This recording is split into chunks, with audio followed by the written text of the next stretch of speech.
बिस्मिल्लाहिर्रहमानिर्रहीम। एवरीवन अस्सलाम वालेकुम। आज हम जो है वेबसाइट के लेआउट का जो लेक्चर नंबर हमारा 22 है उसके बारे में सीखेंगे। इस वीडियो में हम जो है वेबसाइट के लेआउट को समझने की कोशिश करेंगे। तो चलते हैं स्क्रीन पर और देखते हैं कि ये वेब लेआउट क्या होता है। अब हमारी वेबसाइट के अंदर आप देखेंगे कि वो उसके अंदर एक कंप्लीट लेआउट स्क्रीन होती है कि हमारी वेबसाइट जो है वो ब्राउज़र में कैसी दिखनी चाहिए। तो ये मैंने कुछ यहाँ पे एक लेआउट बनाया है सिंपल सा। हमारी वेबसाइट के अंदर सबसे पहले जो चीज़ आती है ऊपर टॉप पे, उसको हम कहते हैं हेडर। अब हेडर में डिज़ाइन जो है आपका, यहाँ पे हेडर के अंदर आपका लोगो हो सकता है और लोगो के साथ यहाँ पे कंपनी नेम हो सकता है और यहाँ पे कोई और लिंक, सर्च का लिंक हो सकता है। कोई चीज सर्च करने के लिए एक फॉर्म हो सकता है। तो ये हमारा जो टॉप है वो हमारा हेडर कहलाता है। अब हेडर के बाद जो है अक्सर जो है हमारे पास यहाँ पे जो लेआउट के अंदर दूसरा पार्ट आता है वो हमारा नेविगेशन बार का होता है। अब नेविगेशन मेन्यू कहें या नेविगेशन बार कहें, इसमें क्या होता है कि आपका यहाँ पे जो है एक मेन्यू होता है। फॉर एग्जांपल मैं जो है इधर लिख देता हूँ कि भाई हमारे पास अबाउट का है, होम का है, इस तरह की जो लिस्ट होगी, कॉन्टेक्ट है, इसको हम कहते हैं ये हमारे नेविगेशन बार है। तो ये नेविगेशन बार इधर भी हो सकती है। अगर इसकी जगह हम राइट साइड पे इसको कर दें तो ये नेविगेशन राइट साइड पे भी हो सकती है। मुकम्मल कंप्लीट बार पे भी ये नेविगेशन हम बना सकते हैं, या इसको जो है आप नेविगेशन यहाँ पे भी बना सकते हो।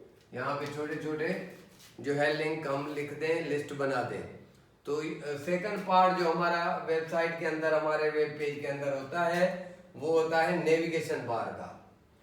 हेडर के बाद नेविगेशन बार। अब नेविगेशन के बाद जो हमारी स्क्रीन आती है वो हिस्सा जो है हमारा मेन कंटेंट का होता है। अब जो भी कंटेंट है आपकी वेबसाइट के, जिस काम के लिए वो वेबसाइट बनाई गई है, तो उसके कंटेंट होंगे यहाँ पे, ठीक है। तो ये सिंपल सा है आपका यहाँ मेन कंटेंट, और कंटेंट के अंदर आपकी कुछ भी चीजें हो सकती हैं। आपका इमेज स्लाइडर हो सकता है, इसमें जो है मेन कंटेंट में आपकी कोई स्टेटमेंट हो सकती हैं, कॉलम्स हो सकते हैं, बहुत सारी चीजें जो हैं, हमारे कार्ड हो सकते हैं। तो मेन कंटेंट के अंदर हम वो लिखते हैं। अब मेन कंटेंट के अंदर ये मैंने 3 पार्ट जो है ना इस लेआउट में दिए हैं।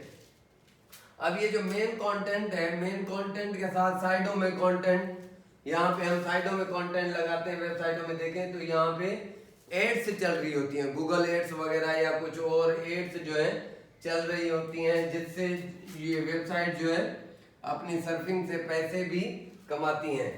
तो यहाँ पे कुछ एड्स वगैरह लगाने के लिए एक साइड में पार्ट दिया जाता है। किसी वेबसाइट में आपने ये भी देखा होगा कि साइड में दूसरी लिंकें दी जाती हैं। फॉर एग्जांपल यहाँ पे जो है ना अलर्ट की लिंकें होती हैं।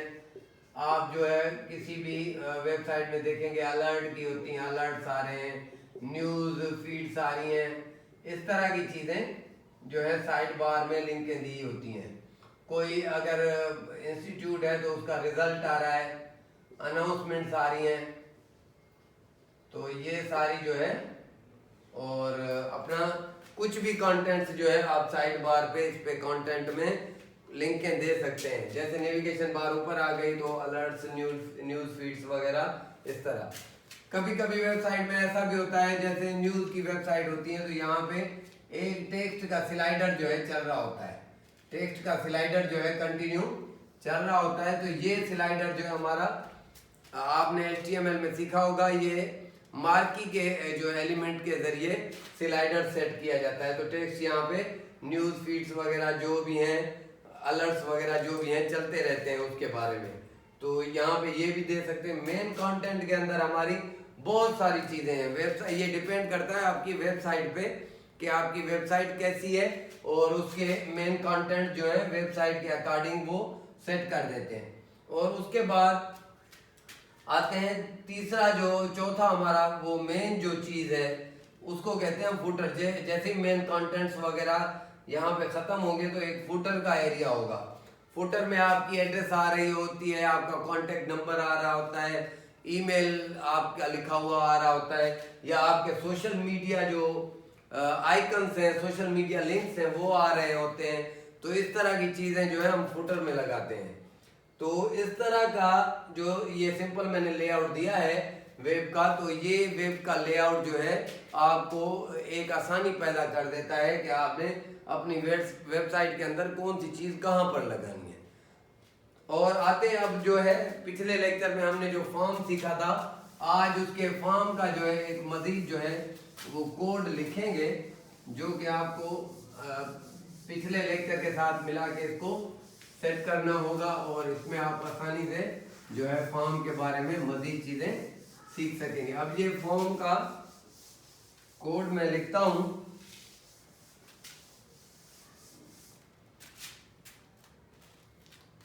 अब इसमें फॉर्म का मैंने स्टाइलिंग फॉर्म बटन देने हैं। अब स्टाइलिंग फॉर्म बटन में क्या होता है कि एक इनपुट टाइप होता है, यहाँ पे मैंने लिखा इनपुट। अब इनपुट टाइप जो है हमारा वो बटन है।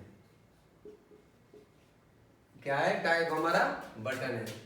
तो इसको यहाँ पे मैंने क्लोज किया। उसके बाद इनपुट टाइप, दूसरा बटन होता है हमारा जिसमें टाइप हम देते हैं सबमिट। जो भी सबमिट का बटन हम बनाएंगे। और तीसरा इनपुट टाइप हमारा जो बटन में होता है वो होता है टाइप बराबर रीसेट। तो तीनों ही जो है मैं यहाँ पे दे देता हूँ। अब इसके बाद कोड को शुरू करते हैं। कोड में जो है सबसे पहले बैकग्राउंड कलर इसका बटन का होना चाहिए, तो कोई भी बैकग्राउंड कलर हम दे देते हैं। बैकग्राउंड कलर हैश के साथ आप जो है ना हेक्साडेसिमल का बैकग्राउंड कलर दे दें। तो मैं 04AA और उसके बाद 6D का जो है कलर दे देता हूं। सेमीकोलन लगा दिया। उसके बाद जो है बॉर्डर है, इसमें मैं बटन में जो है बॉर्डर को जब बैकग्राउंड दे दिया तो बॉर्डर को हम क्या कर देते हैं, नन, कोई भी बॉर्डर नहीं होना चाहिए। और उसके बाद कलर जो है, जो टेक्स्ट लिखा जाएगा बटन के ऊपर, उसको जो है मैं कर देता हूँ वाइट, क्योंकि अगर ये डार्क कलर है तो ये वाइट बहुत अच्छा लगता है। उसके बाद पैडिंग है, पैडिंग वही तरीका, पैडिंग जो है हमारी 16 पिक्स और 32 पिक्स की कर देते हैं।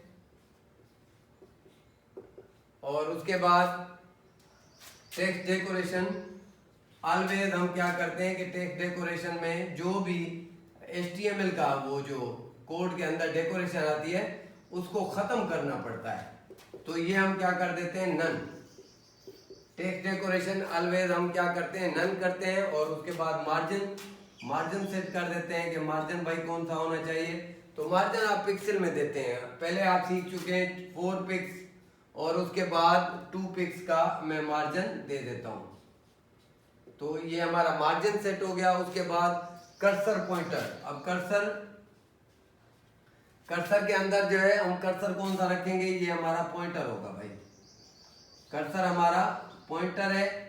और उसके बाद इसको मैंने यहाँ पे क्लोज किया। उसके बाद इनपुट टाइप बराबर बटन, वैल्यू बराबर button, input type reset, value बराबर रीसेट। ये बटन जो है हम अभी, ये कोड तो CSS का है। अब ये जो इसके अंदर HTML का जो फॉर्म बनेगा तो ये CSS की फाइल या तो इंक्लूड करेंगे या तो हम स्टाइल के एलिमेंट में इसको जो है शामिल कर देंगे कोड को। तो ये कोड जो है HTML के बटन पे अप्लाई हो जाएगा। ये आपका आज का लेक्चर था जिसमें हमने वेबसाइट का लेआउट देखा। लेआउट के साथ साथ हमने एक स्टाइलिंग फॉर्म बटन का कुछ कोड रहता था, मैंने कहा वो भी इसी लेक्चर में मैं कंप्लीट करवा देता हूं। तो लेआउट के बारे में उम्मीद है कि आप अच्छी तरह समझ गए होंगे। तो इस लेक्चर के बाद इंशाल्लाह अगले लेक्चर में मजीद CSS के बारे में सीखेंगे। अल्लाह हाफिज।